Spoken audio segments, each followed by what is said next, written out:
Severe tropical storm na si Karina, mas lalong bumagal kaya asahang mas tatagal pa siya dito sa silangang bahagi ng Northern Luzon at inaasahan din na magiging typhoon category pa to sa loob ng 24-hour period. At gaya na ating forecast 3 days ago, gale force winds umiiral na po sa Metro Manila at ilang bahagi ng kanluran ng Southern Luzon at lalo na dito sa hilagang silangan pa rin ng Luzon na asang nakataas na sa signal number 1 ng buong bahagi ng Cagayan Valley at Isabela area according kay Pag-asa. Nag-iingat po ang lahat, lalo na sa baybayin sa silangang bahagi ng Northern Luzon. At nalalabi ng Southern Luzon, Visayas at Mindanao, maapekto pa ba o makakapekto pa ba ang monsoon trap ni Karina? Ating tatalakay.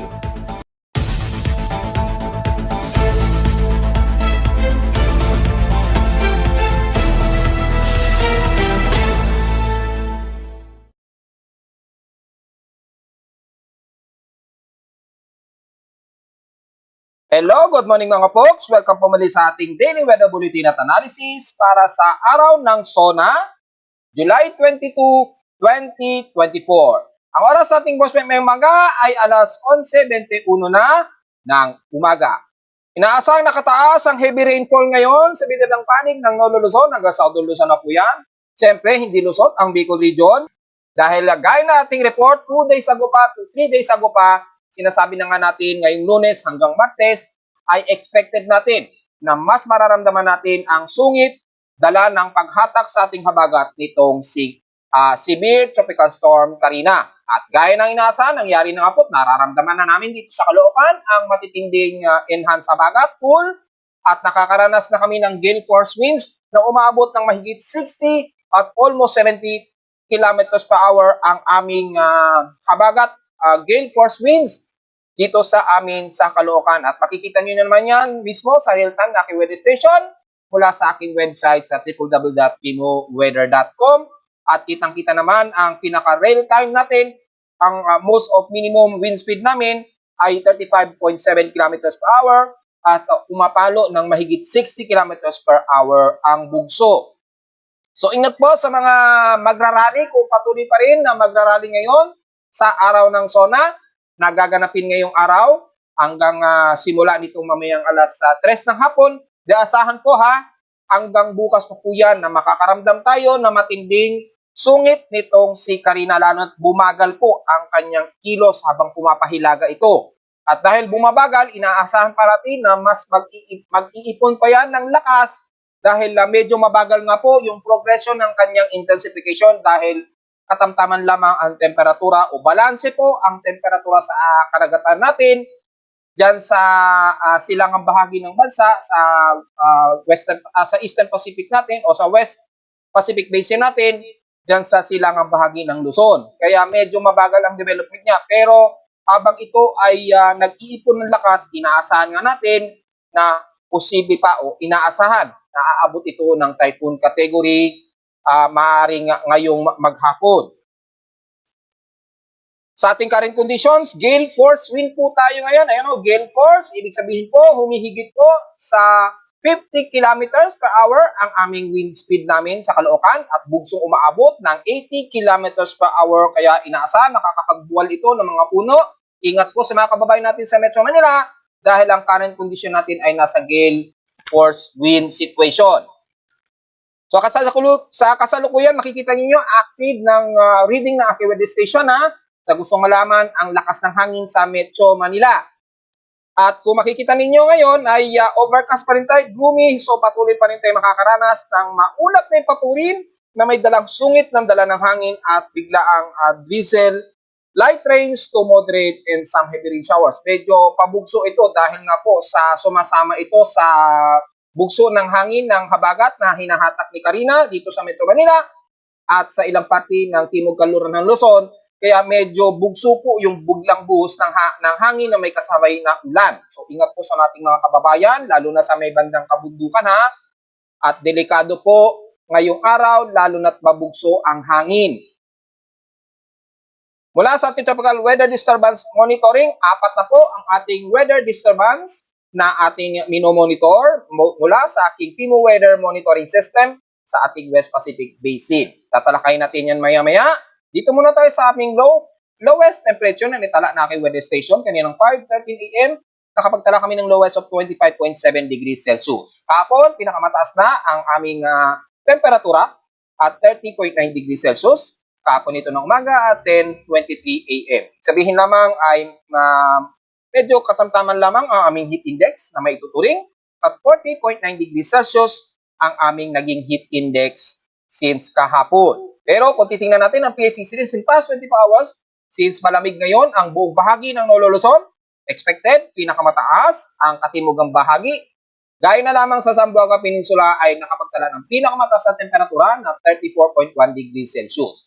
Pero below 35 degrees ito, so hindi ganon katindi ang init, pero expected pa rin na pinakamataas ang bahagi sa bandang Katimugan, lalo na sa may bandang Mindanao area, na hindi masyado ramdam ang bugso ng habagat, hindi kagaya ngayon sa amin sa Luzon, na delikado ang gale force winds. Lowest temperature naman ay sa Baguio City, nasa 17.8 degrees Celsius ang lowest temperature sa bansa. At pagdating naman sa inulan, gaya na ating inaasahan nga inuulan ang bahagi ng Cagayan Valley. Nanguna sa may pinakamataas na inulan ang Tugigaraw, which is mga nakarang araw ay pinakamainit yan ngayon, pinakamataas ngayon na inulan, na umabot ng 121 mm ang naging total rainfall sa kanila. Ingat po sa mga kababayan natin dyan sa may bandang Cagayan Valley, lalo na sa silangan dahil asahan ang matindi na more than 75 to 80 kilometers per hour na bugso ng hangin dahil mas lumalakas pa nga po itong si Severe Tropical Storm Karina at maaari pang umabot sa typhoon category sa loob ng 24 oras. At kahapon naman inulan kami sa Caloocan ng hanggang 7.8 mm lamang at ngayong araw ay nasa 5.7 mm ang naging total rainfall namin. So halos wisik lamang kasi ang madalas naming nararamdaman dito. So bago lahat ay naka-heavy rainfall warning po mula sa data feed ni Pag-asa Yellow warning daw ang buong bahagi ng Calabarzon. Hindi na natin sa isa-isa niya dahil mula Batangas, Cavite, Bataan, kasama na ang bahagi ng Zambales, associated o possible flooding. At kasama na rin sa expected light to moderate rains daw ang aasahan ng buong Central Luzon. Siyempre kasama ang Pampanga, Metro Manila, at Laguna, Bulacan, and the rest na po yan ng extreme Nolo Luzon. Pataas na yan hanggang sa may bandang San Andres, San Narciso, Francisco, yan, sa bandang Quezon po. So damay na ang bahagi nga po ng Bigo Region. So ganun din po, nakataas yan. At epekto din ng habagat dyan sa mga areas na yan, mararamdaman po ang tindi ng epekto ng enhanced habagat ngayong araw. Expected yellow warning din ang bahagi nga po ng Cavite, nabanggit na natin kanina, and the rest ng Metro Manila, Rizal hanggang Laguna na yan sa loob ng 3 oras. Well, expected na po natin dahil nga po na-forecast at inanalyze natin yan 3 days ago pa.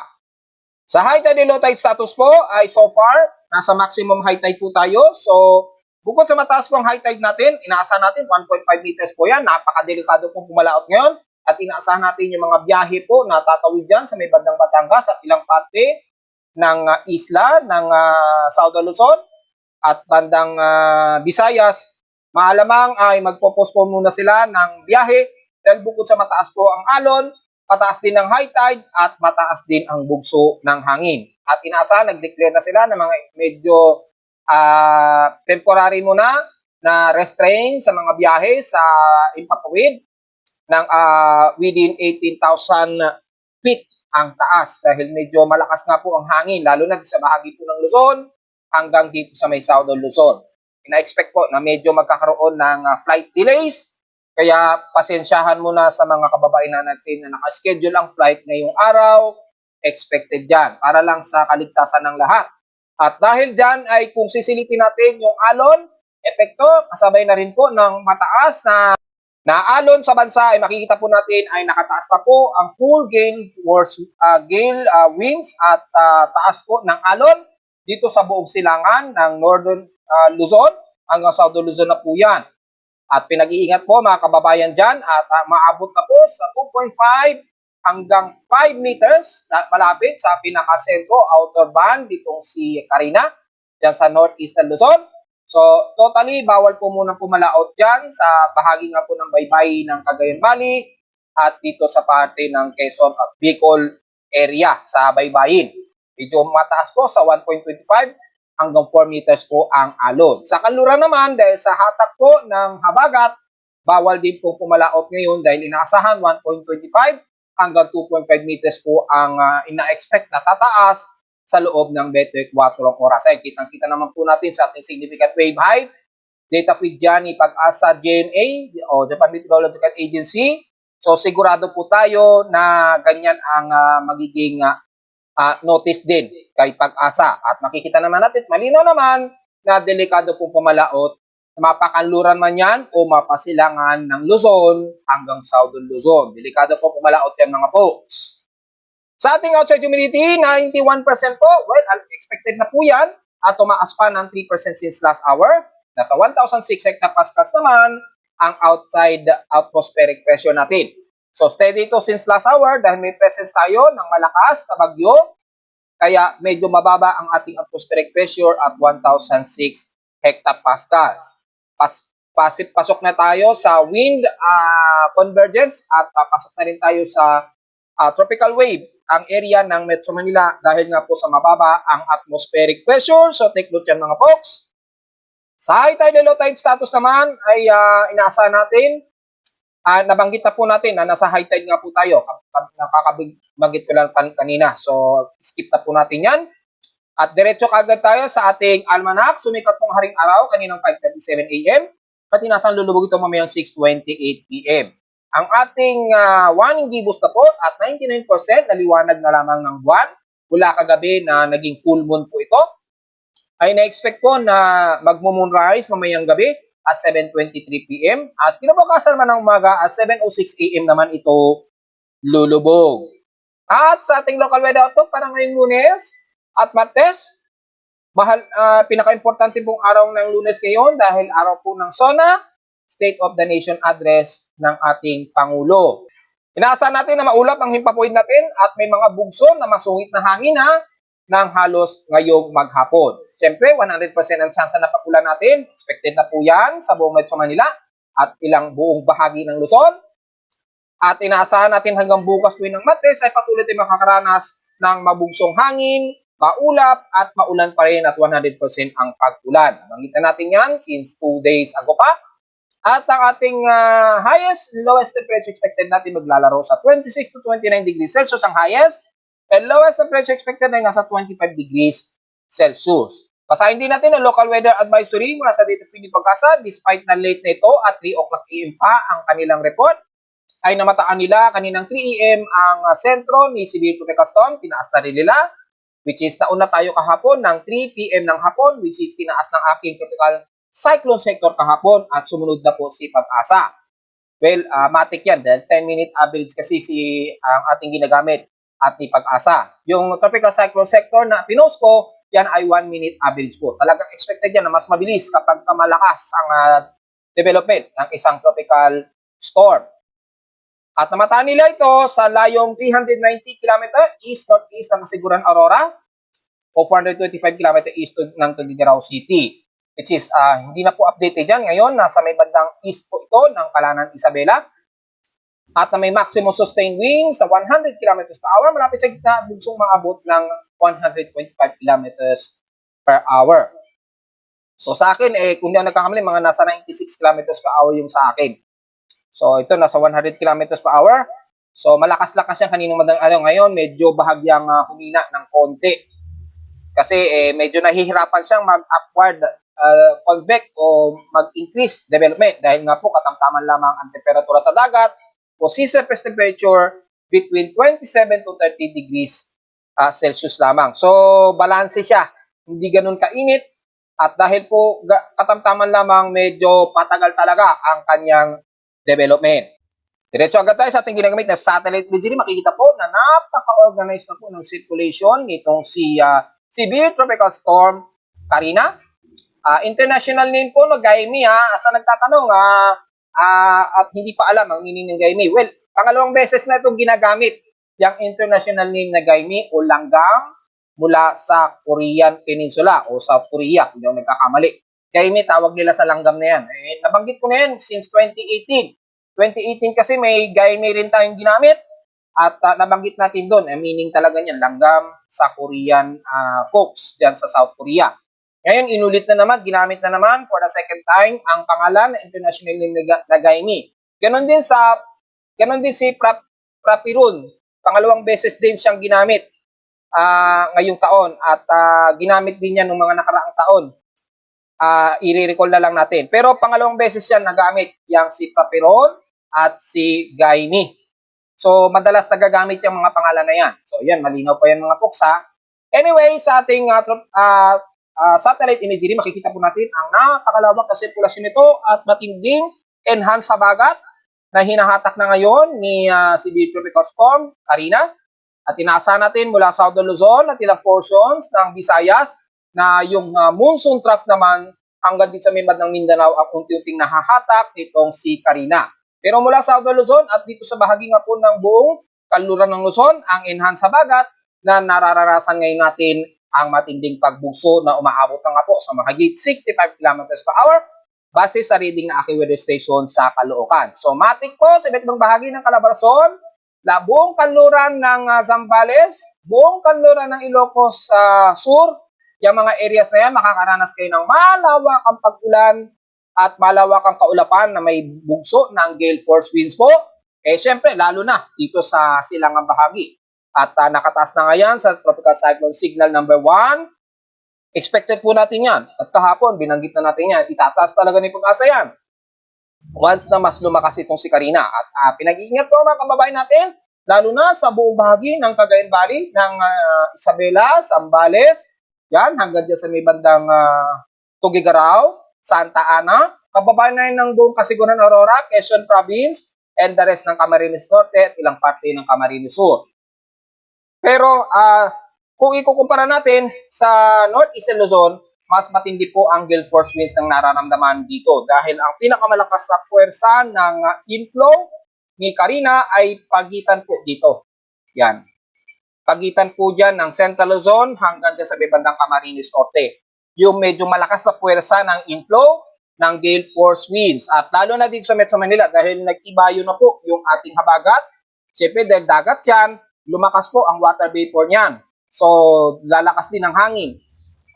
Medyo swertihan pa rin dahil kahit papano yung ibang habagat napupunta naman dito kay Prapirun. Ayan, yung dating bagyong Butchoy na nakalabas na nating Philippine Area of Responsibility at ngayon ay nasa baybay nito ng Hainan. Kanina lamang nasa landmass ito ng Winun, Hainan, dyan sa may bandang Southern China. So medyo nahahati pa yung ibang puwersa ng habagat na nahahatak. Yan. Kaya hindi 100% pa ang nararamdaman nating matinding sungit ng enhanced habagat. Medyo sinuwerte tayo ng konti. Ganun pa man ay matindi pa rin na lumalagpas sa 60 km per hour ang bugso, kaya mag-iingat pa rin tayo mga folks mula dyan sa Calabarzon, Mindoro, the rest ng Southern Luzon at Mimaropa area. Kasama na ang bahagi ng Palawan, lalo na sa may bandang Coron, Palawan. Ingat po tayo dyan mga folks, kahit kung titingnan natin sa Himawari 8, mas nakakaramdam tayo na masungit na bugso ng enhanced habagat mula Coron, El Nido at Puerto Princesa. Asahan din ang mga biglaang drizzle light rains to moderate at may kasamang bugso pa rin ng hangin kahit papaano. Siyempre, nabanggit na natin sa buong Metro Manila at buong bahagi ng Northeastern Luzon. Hindi na natin isa-isa niyan dahil nakataas na nga sa signal number 1 ang parte na yan. Diretso tayo sa may bandang Bico Region and the rest ng Southern Luzon. Mula sa South Sogon, kabilang na ang isla ng Burias Island, Masbate at ilang parte ng Romblon sa Tabias Island at sa Panay Island dyan sa bahagi na po ng Visayas. Siyempre, magiging maulap na rin ang makararanasan ng mga taga Negros Region, Cebu, Bohol, hanggang dyan sa may Dumaguete, ang ilang bahagi ng southern part ng Leyte, pero sa bahagi ng Ormoc at Tacloban City, pataas ng Northern Samar, mas makakaranas pa rin kayo ng medyo kalat-katap ulan, makulimlim, at asahan may ilang-ilang mga bugso ng hangin dahil sa monsoon trough pa rin na umiiral. Dito kasi sa pagitan ng bandang southern part ng Visayas at Mindanao, yung monsoon trough nito na nahahatak pupunta sa pinaka-inflow nitong si Karina ay expected pa rin na medyo mararamdaman sa bahagi ng yan ng southern Visayas at Mindanao. Bagamat hindi masyadong mas malala kagaya sa Southern Luzon, ay magiging katamtaman at maulap pa rin, gloomy ang iiral sa inyo sa bandang Southern Visayas at buong bahagi ng Mindanao. Ang kaldura ng Zamboanga Peninsula, makakaranas pa rin kayo ng mas maulap, kalat-kalat po ng mga pagulan na may pagkilat at paglog sa buong Zamboanga Peninsula area. Kabilang ng isla ng Basilan at Hulusuluha at dito sa mainland ng Mindanao, mula sa may bandang Northern Mindanao at ilang parte ng Lanao del Norte, Maguindanao, Lanao del Sur, and the rest ng Sorsogen, nagiging katamtaman, maulap ang inyong paligid dyan. At the rest ng Central Mindanao, Eastern Mindanao, na may makakaranas kayo ng ilang bugso ng hangin, kahit papaano dyan, dahil sa monsoon trap, hanggang sa may bandang Surigao del Norte, Caraga, the rest ng Davao Region, Davao de Oro, kabilang na ang Davao Oriental at Davao del Sur. Bagamat mas makatamtaman at mas gloomy lamang ang madalas na mararanasan ng mga taga Davao Region, ay hindi pa rin maiwasan ang mga ilang isolated rain showers, especially sa hapon o sa gabi o sa pagbugso tuwing may dumadaan na malawakang monsoon trap dyan sa area nyo. So magdala pa rin kayo ng pananggalang sa ulan maghapon, then expected ang kalat-kalat na mga moderate rain showers ang mas madalas. So generally, ang parte nga po ng buong Luzon hanggang Southern Luzon po, yan, yung binilugan ko na yan, ang mas makakaranas ng medyo masungit na panahon dulot nga po ng nahahatak sa habagat kay Severe Tropical Storm Karina. Ingat po sa mga kababayan natin, lalo na sa silangang bahagi po ng Luzon at silangan ng Bicol Region area. Sa mga nagtatanong naman kung ano ang approximate o estimated forecast ng accumulated rainfall within 24 hours, kung titingnan po natin dito sa pinaka-latest, mula sa data feed na Windy, of course, since ang inyong lingkod ay distributor, kaya libre po na nakakagamit tayo ng Windy app. At direct direct premium po ito dahil distributor po ako ng data sa Windy. Kaya makikita niyo po ay automatic premium tayo mga folks. At makikita po mula sa hilagang silangan ng Luzon, inaasahan ang accumulated rainfall within 24 hours ay mahigit sa 230, 280 to 290 mm ang expected rain accumulation dyan sa baybayin po ng Eastern Northern Luzon. Pero sa may bandang Cagayan Valley ay naglalaro po sa at least 59, yan, 60, yan, around 60 pataas ang expected accumulated rainfall within 24 hours dyan sa may parteng Isabela. Sa may dulo naman ng bandang Santa Ana ay na-expected ang accumulated rainfall ay 67.2 mm ang expected accumulated rainfall. So take note yan mga folks. At dito naman sa may bandang NCR, naglalaro po sa at least 55, 60, bandang Quezon City at panorte ng Bulacan. Yan. Pero sa mismong Metro Manila, naglalaro sa 45 mm ang expected accumulated rainfall sa loob ng 24 hours. At dito naman sa may kanluran bahagi naman ng Zambales, ay makikita naglalaro sa at least 58 to 60 plus. Yan. Halos almost 70 mm ang approximate forecast ng accumulated rainfall. Sa may bandang Calabarzon naman, naglalaro sa 40, 50, yan, at pinakamababa na ang bandang 22 mm pababa dito sa may bandang na po ng Quezon Province hanggang sa may bandang Atimuna. Naglalaro sa at least 23 to 24 mm, so mas mahihinang mga pagulan daw dito ang accumulated rainfall o mas kukunti. Pero sa may bandang Mimaropa, kabilang na ang Mindoro, mataas pa rin ang in-expected accumulated rainfall, naglalaro sa 50 to 65 to 68 mm ang expected forecast na accumulated rainfall within 24 hours po yan. So malinaw yan mga folks. At ang huli sa may bandang Bicol Region, at least mga hanggang 40 plus. Yan, pinakamataas na ang halos 49 mm. Yan, sa may bandang Iriga at Legazpi. Ang areas na yan, ang forecast ng accumulated rainfall, ang inaasahan daw sa loob ng 24 oras. So, mas mataas sa may baybayin nga po dito, kung saan ang malapit na sentro nitong si Karina. Ayan, yung pinaka-center ni Karina. Ito yung pinaka-outer rain band niya na naglalaro lamang sa mahigit 225 hanggang 400 mm ang approximate estimated accumulated rainfall. So probably mga mahigit sa 200 mm ang expected to 300 mm ang approximate forecast ng accumulated rainfall. So sa mga nagtatanong, malinaw na po na ang expected na magiging buhos ng ulan maghapon o within 24 hours. Forecast lamang po yan ha, hindi yan yung real-time o actual rainfall total. Malalaman pa rin natin yan in 24 hours kung aabot sa ganyan. Pero at least may forecast na estimated rain accumulation na ipinapakita mga folks. So ingat po, lalo na dyan sa bahagi nga po ng Isabela at Cagayan Valley. Samantala, diretso agad tayo sa ating computer-generated tropical cyclone sector. Makikita po natin, medyo hapon na po ito. So, nagkaroon tayo ng konting delay sa report, pero tuloy-tuloy pa rin ang updating yan. At least, na-update natin dahil very real time po talaga ang changes ng ating computer-generated tropical cyclone sector. So, okay lamang po yan since hindi pa naman masyado nagbabago pa yung wind speed ng mga tropical cyclone monitoring natin. At as of 1 o'clock ngayong hapon, itong si severe tropical storm na si Karina ay kasalukuyang nanatili sa kanyang sustained winds of 1 minute average wind speed of 93 km per hour at bugsong umaabot ng 116 km per hour. Central air pressure stationary at 991 hectopascals. Almost stationary siya sa lokasyon na ito. At kung babalikan ninyo yung pinost ko sa Facebook page, ay ang layo ngayon nito ay nasa 426 km, Tibog, Silangan ng Bagao, Isabela. So ito po yung pinagbasihan ko. Yung reference point ay Bagao, yan. Bandang southeast siya.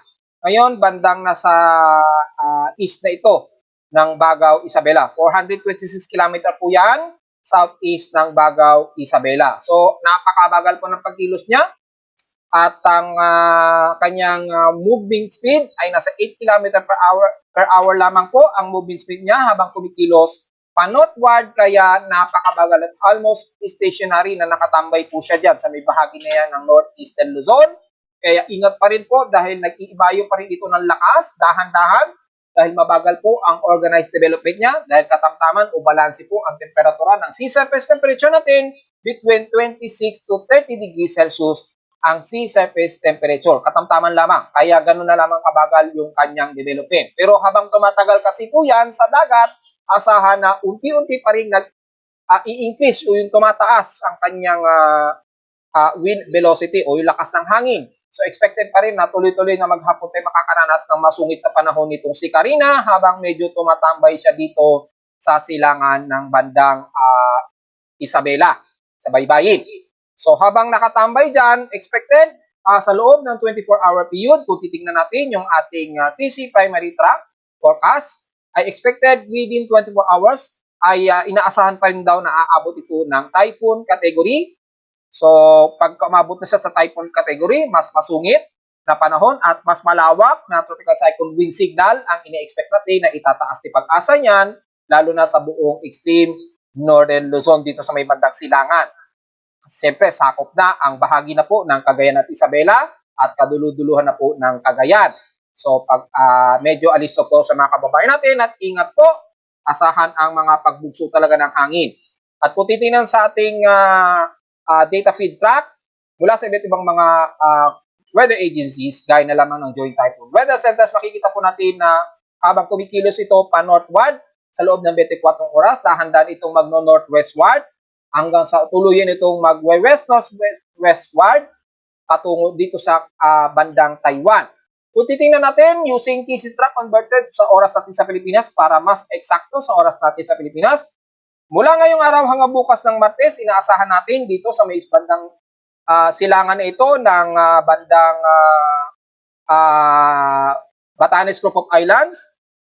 Hanggang bukas po yan ng Martes at hanggang sa buong maghapon, inaasahan nga po na ito ay mananatili sa may bandang northeast ng Itbay at Batanes. Pero nasa typhoon category na daw ito. Ayan, pinapakita nasa typhoon category. So, probably, baka kung hindi mamayang gabi o bukas sa madaling araw, according dito, sa extended track forecast, ay magiging typhoon category na daw itong si Karina.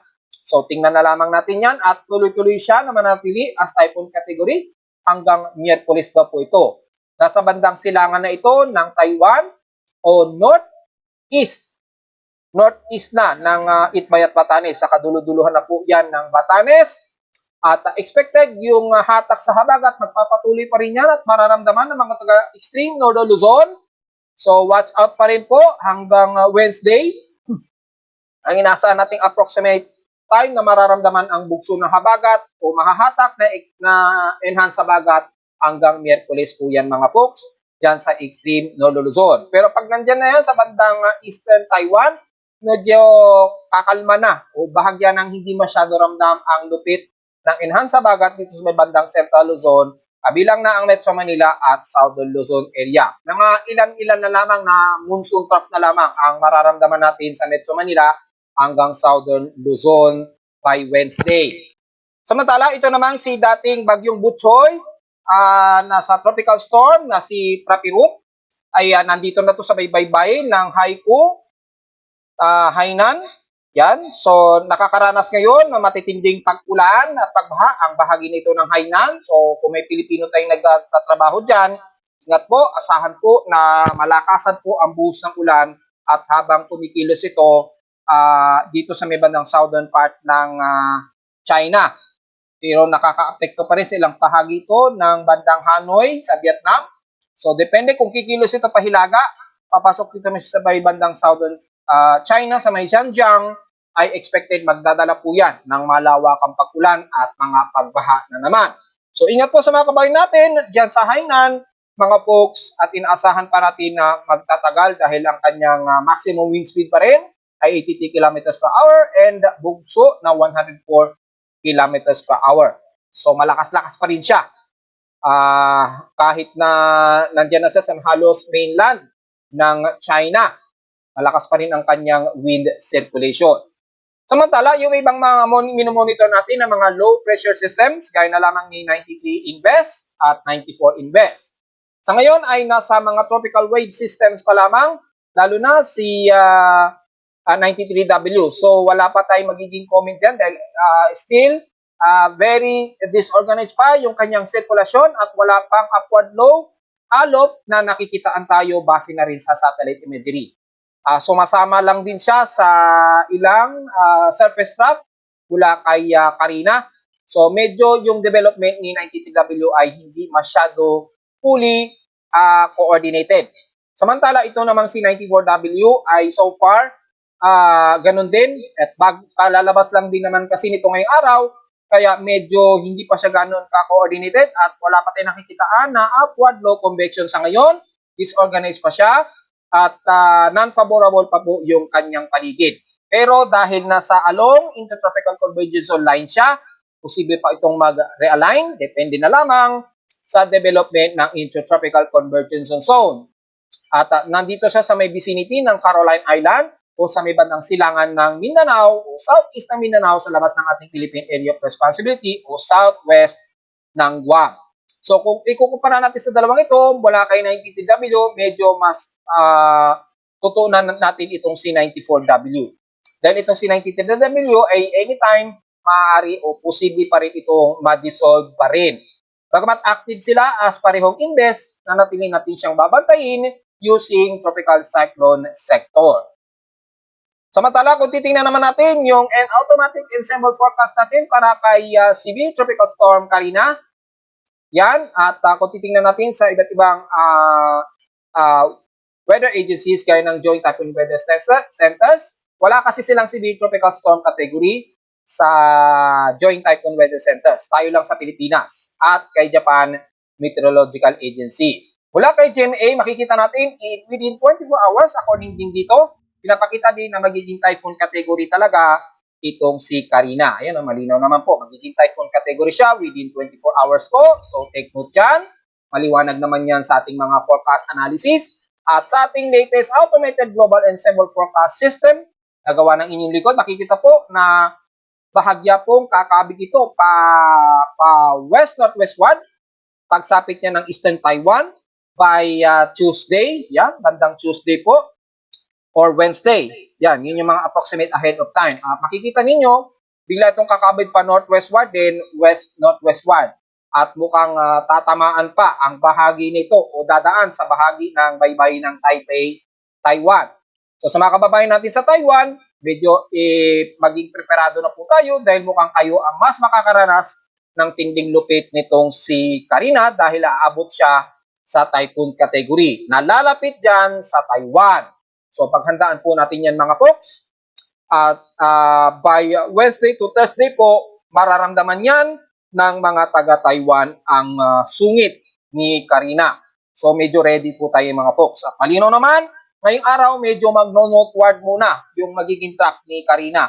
At sa loob ng 48-hour period, bahagya itong magno-northwestward na. So probably mga by Tuesday na po ito. Magno-northwestward, then dahan-dahan itong magwa-west-northwestward na patungo sa Pate o dito sa may bandang Taipei, Taiwan. Kung mas kakabig pa yan pakaliwa, maaaring tamaan ang Taipei, Taiwan. So hopefully hindi na siya umusog pa ng konti para sa dagat na lamang ito dadaan yung pinakasentro. Pero dahil sobrang dikit sa Taipei, expected, napakasungit pa rin ang malaramdaman ng mga taga-Taiwan. So medyo prepare pa rin tayo dyan mga folks. So diretso agad tayo sa ulat lindol. Makikita natin medyo noisy na po ang ating seismograph. Well, normal yan kapag mayroong aktibong low pressure area o developing strong tropical cyclone, nagkakaroon talaga ng noise sa aking seismometer. Maliwanag na may presensya po ng bagyo malapit sa amin sa Caloocan. However, since wala naman tinadetect pa rin na malakas ang pagyanig, mula sa data feed ni PBOX, merong naitala na isang magnitude 4.0 pataas. Ito ay sa Surigao del Sur na naman, dyan sa northeast ng Lingig, Surigao del Sur. Nagkanap ito kaninang 1:19 AM at lalim ng 5 km, so medyo mababaw-babaw ito. Naramdaman siguro ang pagyanig di sa may bandang Hinatuan, Bislig at Katiin. Hopefully, hindi nagkaroon ng damages. May magnitude 4.1 po ito mga folks. So, nasa malayo baybay naman ito o sa dagat ang epicenter. Pero dahil mababaw, expected at least intensity 1 na ramdaman yan ng mga taga-Hinatuan o intensity 2 dyan sa baybayin o paligid ng Hinatuan, Bislig at Katiil area. So, hopefully, walang nagkaroon ng significant damage pa rin kahit na nasa magnitude 4.1 lamang ito. After niyan, ng pagyanig sa Lingig, Surigao del Sur, wala naman tayong namataan na magnitude 4.0 pataas na. So far, isa pa lamang ang nasa magnitude 4.0 ang naitala sa data feed ayon sa ating earthquake monitoring sa PIMO weather page. Pagkamat marami-rami na ang mga mahihinang paglindol, bilangin natin ang total earthquakes natin ngayong araw for July 22, 2024. Para at least nabibilang natin day by day yung mga total na pagyanig. Okay? So, yan po. At silip agad tayo sa month of July. Yan.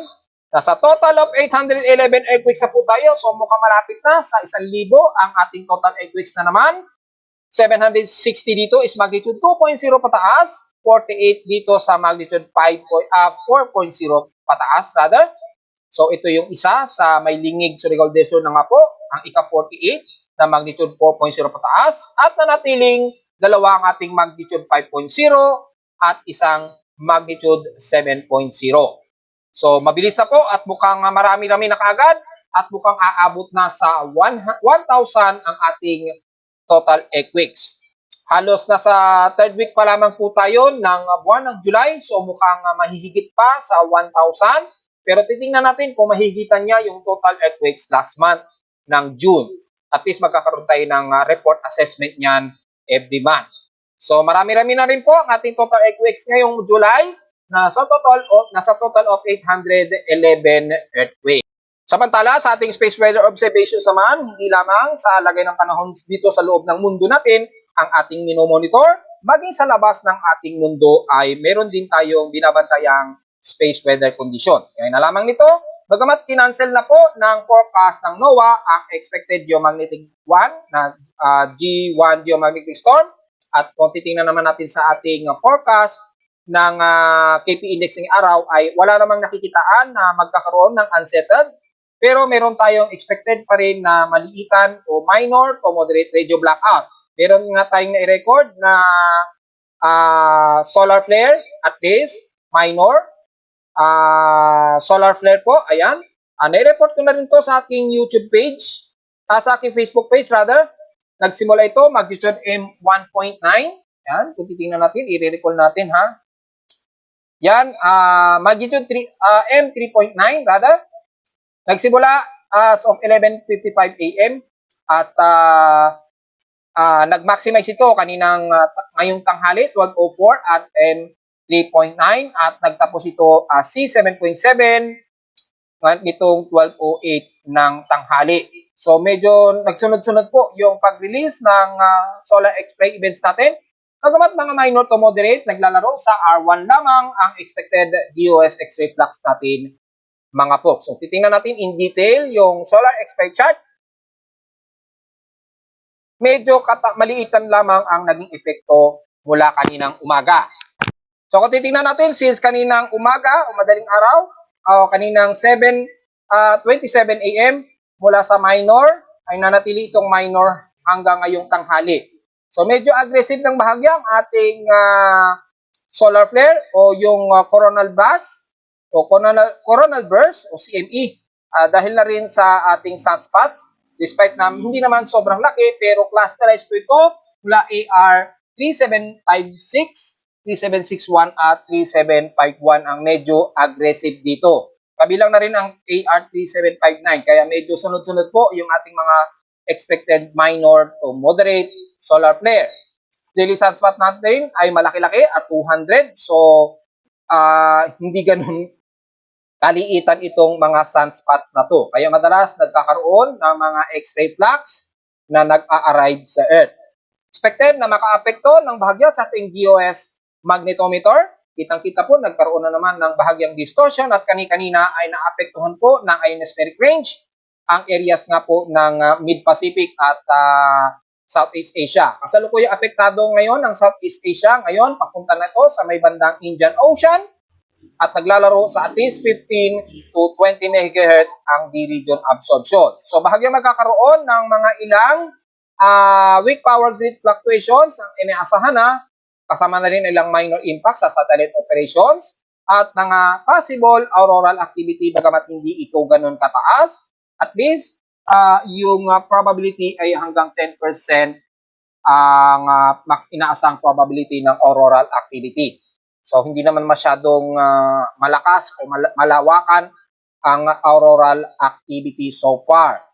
Yung wind velocity, makikita natin by forecast, ay hindi naman sobrang taas ang kasalukuyan nito. Pero makikita dito sa radial velocity, naglalaro sa halos 400 o 350 to 360 km a second. Mabilis-bilis din.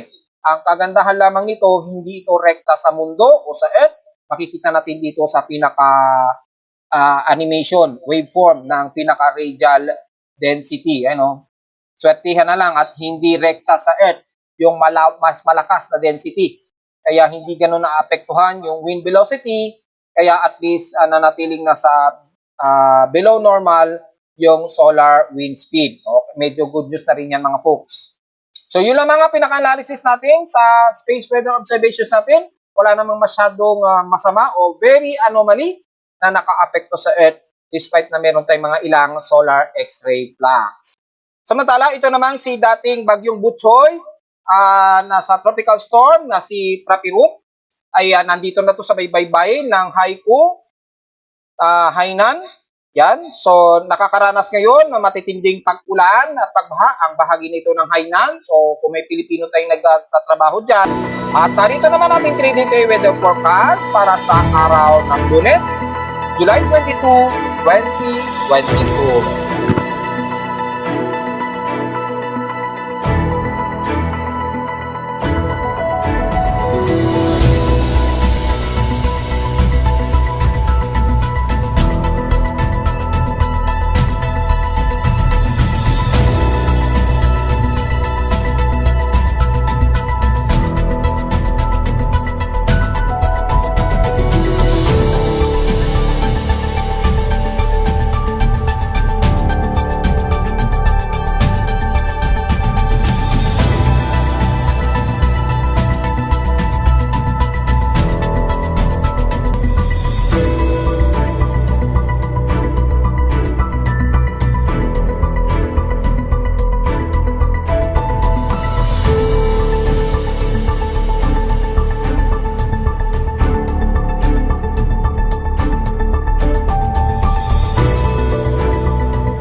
At hanggang dito na lang po ating Daily Weather Bulletin at Analysis para sa araw ng Lunes, July 22, 2024. Huwag po kalilimutan na mag-like, share, subscribe po sa ating YouTube channel. Visit lamang anytime sa ating website at www.pimoweather.com para sa mga detalye na hindi natin naisama sa report ngayon.